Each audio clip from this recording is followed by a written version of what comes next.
सर्वांना नमस्कार. मी राहुल कर्डिले, जिल्हाधिकारी नांदेड. काल रात्रीपासून नांदेड जिल्ह्यामध्ये अतिवृष्टी मोठ्या प्रमाणावर झालेली आहे. त्यामुळे आपल्या जिल्ह्यातले नद्या, नाले, ओढे, सर्व मेजर डॅम्स, मायनर डॅम्स हे सगळे ओव्हरफ्लो होत आहेत आणि अनेक गावांचा संपर्क सुटलेला आहे. अनेक गावांमध्ये पाणी शिरलेलं आहे आणि त्यामुळेच आम्ही खबरदारीचा इशारा म्हणून जिल्ह्यातील सर्व शाळांना सुट्टी दिलेली आहे. त्याचसोबत महाविद्यालय पातळीवर निर्णय घेण्याचा अधिकार त्या उपविभागीय अधिकाऱ्यांना आम्ही दिलेला आहे. माझं सर्व नांदेडकरांना आव्हान आहे की आपण कुठल्याही अतिआवश्यक कामाशिवाय घराबाहेर पडू नये. आपण सुरक्षित ठिकाणी राहावं आणि विशेषतः विष्णुपुरीच्या कॅचमेंटमध्ये जो पाऊस पडतोय त्यामुळे नांदेड शहरामध्ये पण आता पाणी येण्याची शक्यता आहे. त्यामुळे विशेषतः जे सखल भागातले नागरिक आहेत त्यांनी सुरक्षित ठिकाणी शिफ्ट व्हावं.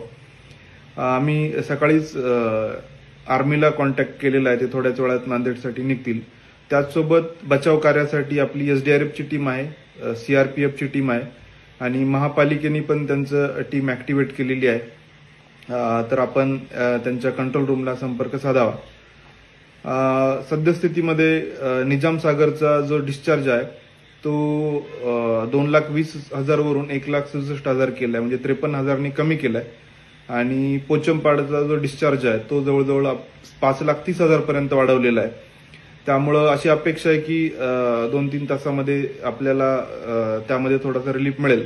परंतु पुढचे 2-3 तास आपल्या नांदेडमध्ये पण अतिवृष्टी पाऊस पडण्याची शक्यता आहे. त्यामुळं आपण आपली खबरदारी नक्की घ्यावी आणि कुठली अडीअडचणीच्या काळात फ्लड कंट्रोल रूम आहे तिथं आपण संपर्क साधावा. धन्यवाद.